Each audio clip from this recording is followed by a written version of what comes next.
بالله من الشيطان الرجيم. بسم الله الرحمن الرحيم. السلام عليكم ورحمة الله وبركاته. وعليكم السلام. الحمد لله رب العالمين وبه نستعين على أمور الدين، والصلاة والسلام على أشرف الأنبياء والمرسلين سيدنا وحبيبنا ومولانا محمد وعلى آله وصحبه أجمعين. رب اشرح لي صدري ويسر لي أمري واحلل عقدة من لساني يفقهوا قولي. رب زدنا علما وارزقنا فهما برحمتك يا أرحم الراحمين. أما بعد. Ya masyarakat subuh yang dirahmati Allah, puji syukur senantiasa kita panjatkan kehadirat Allah Subhanahu wa taala atas karunia dan nikmatnya, terutama nikmat iman wal Islam, nikmat sehat wal afiat, nikmat panjang umur, juga nikmat kesempatan, sehingga pada pagi hari ini kita masih menunaikan kewajiban yaitu salat subuh secara berjamaah dan akan kita lanjutkan dengan kajian. Shalawat dan salam teriring tercurahkan kepada baginda kita Nabi Muhammad SAW, keluarga, para sahabat dan seluruh Islam yang istiqomah dengan sunnah-sunnahnya. Mudah-mudahan kita dapat mengamalkan dengan harapan mendapatkan syafaat yaumul qiyamah nanti. Amin ya rabbal alamin. Ya masyaallah sebuah rahmatullah, kita akan lanjutkan kajian kita yaitu pembacaan kitab Takhaf al-Hadis, dalil-dalil pilihan 6 sifat utama karangan disusun oleh Syekh Maulana Muhammad Sa'ad Al-Kantarawi. Dan tema pada pagi hari ini yaitu mengenai sebutan sholat.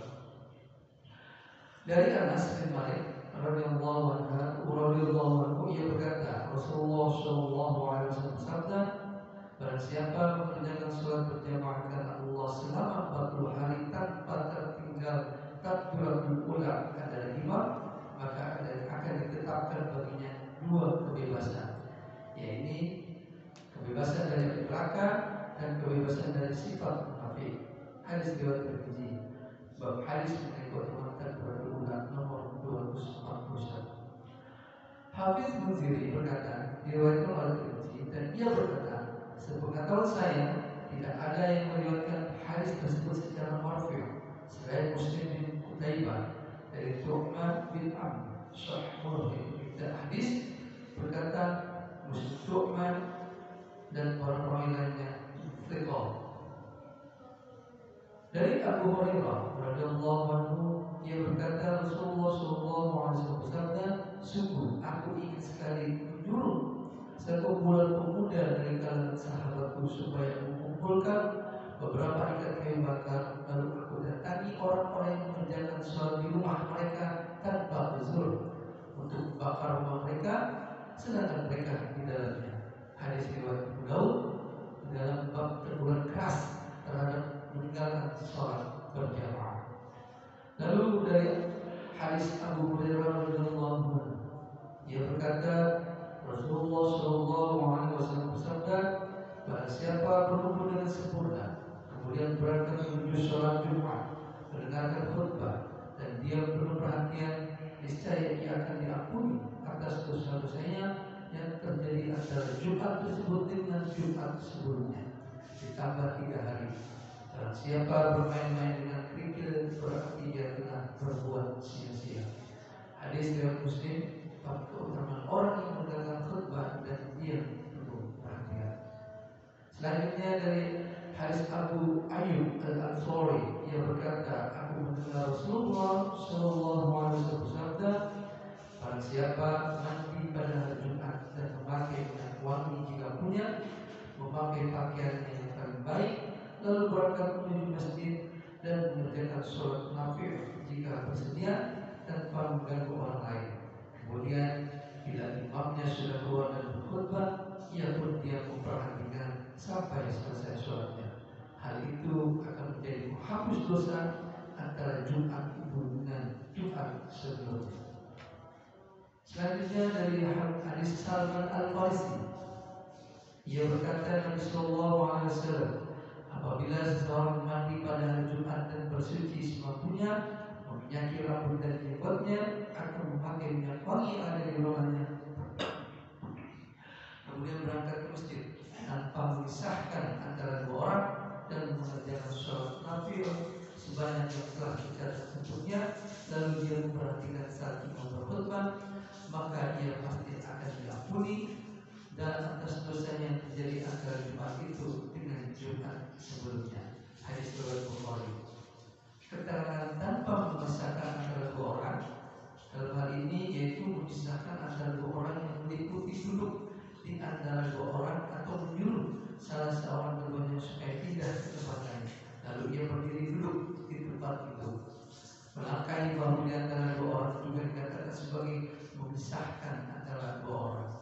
Fathul Bari halaman 43. Dari Abu Hurairah radhiyallahu anhu ia berkata, Rasulullah sallallahu alaihi wasallam bersabda, pada suatu Jumat, wahai sekalian kaum muslimin, sesungguhnya hari ini adalah hari yang telah dijadikan oleh Allah sebagai hari raya bagi kalian. Oleh karena itu hendaklah kalian mandi dan jangan lupa bersiwak. Lalu dari hadis Abu Umamah dari Nabi sallallahu alaihi wasallam beliau bersabda, sesungguhnya mandi sunnah pada hari Jumat dapat menggugurkan dosa-dosa sebersih-bersihnya hingga akar rambut. Dan dari hadis Abu Hurairah Nabi sallallahu alaihi wasallam bersabda, apabila hari Jumat tiba, para malaikat berdiri di pintu masjid untuk mencatat orang-orang yang datang pertama kali dan orang-orang yang datang selanjutnya.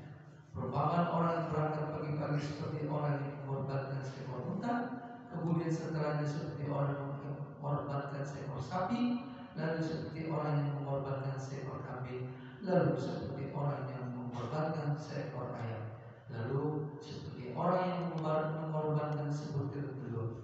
Apabila imam sudah keluar, maka para malaikat melipat lembaran catatan mereka dan mendengarkan khutbah. Demikian beberapa hadis yang dapat kita sampaikan.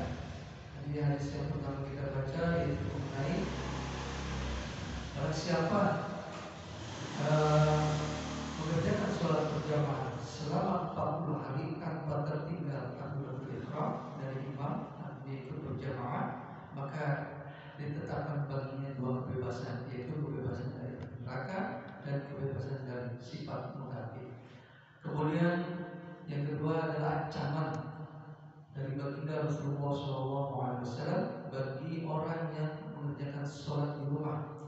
Dan ini ancamannya sampai dikatakan di dalam hadis ini, yaitu membakar rumah mereka walaupun mereka sedang berada di dalamnya. Ini sangat tegas sekali, teguran keras terhadap umat Islam yang sholatnya masih berada di rumah, terutama bagi para lelaki atau bapak-bapak atau semuanya memiliki tanpa uzur di sini. Jadi mengerjakan sholat di rumah mereka tanpa uzur sampai Rasulullah SAW menegur keras akan membakar rumahnya. Kemudian yang selanjutnya yaitu mengenai bab sholat Jumat. Jadi barang siapa berwudu dengan sempurna kemudian berangkat menuju sholat Jumat, mendengarkan khutbah dan penuh perhatian, maka dia akan diampuni dosanya yang dari Jumat tersebut dengan Jumat sebelumnya. Bahkan ditambahkan lagi di sini barang siapa dengan menambahkan minyak wangi jika punya, memakai pakaian yang paling baik, lalu berangkat ke masjid mengerjakan sholat nafil jika bersedia tanpa mengganggu orang lain, kemudian itu menjadi menghapus dosa antara Jumat itu dengan Jumat lainnya sesungguhnya. Kemudian ditambahkan lagi dari hadis berikutnya, yaitu hampir sama dengan yang sebelumnya, namun di sini adalah catatannya adalah memisahkan antara dua orang, kemudian mengerjakan sholat nafil sebanyak yang tak tercatat untuknya. Di dalam hal ini catatannya adalah memisahkan antara dua orang. Ketika kita masuk dalam saf, kita menggeser mungkin orang yang sudah berada di tempat lebih dahulu, dan inilah yang mungkin dianggap sebagai memisahkan antara dua orang. Oleh karena itu mungkin alangkah baiknya sebelum kita sholat Jumat kita datang lebih dulu tanpa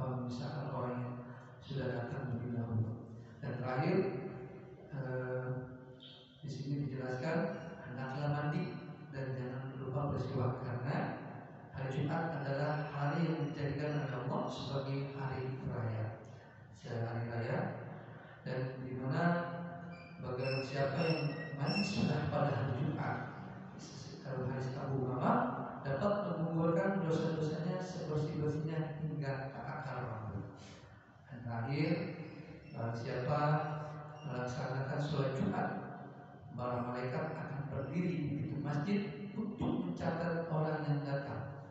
Di sini di dalam hadis Abu Hurairah sampai menjelaskan dan menggambarkan barang siapa yang pertama kali datang untuk melaksanakan sholat Jumat, perumpamaannya seperti orang yang mengorbankan seekor unta. Dan selanjutnya sampai yang ketika apabila imam sudah keluar dan menyampaikan khutbahnya, maka malaikat melipat lembaran catatan mereka dan mendengarkan khutbah. Ini bisa kita maknai alangkah baiknya ketika hari Jumat kita mendapatkan pahala seperti yang disampaikan Abu Hurairah ini. Tujuannya adalah jangan sampai kita terlambat, karena di sini dijelaskan bahwa apabila imam sudah keluar atau naik mimbar untuk menyampaikan khutbah, maka para malaikat pun akan menutup lembaran catatan ketika kita datang terlambat. Mudah-mudahan ini menjadi perhatian bagi kita semua dan tentunya dapat diamalkan dalam kehidupan kita sehari-hari sesuai dengan firman Allah Subhanahu wa taala dan tuntunan baginda Nabi Muhammad sallallahu alaihi wasallam. Mohon maaf atas segala kekurangannya.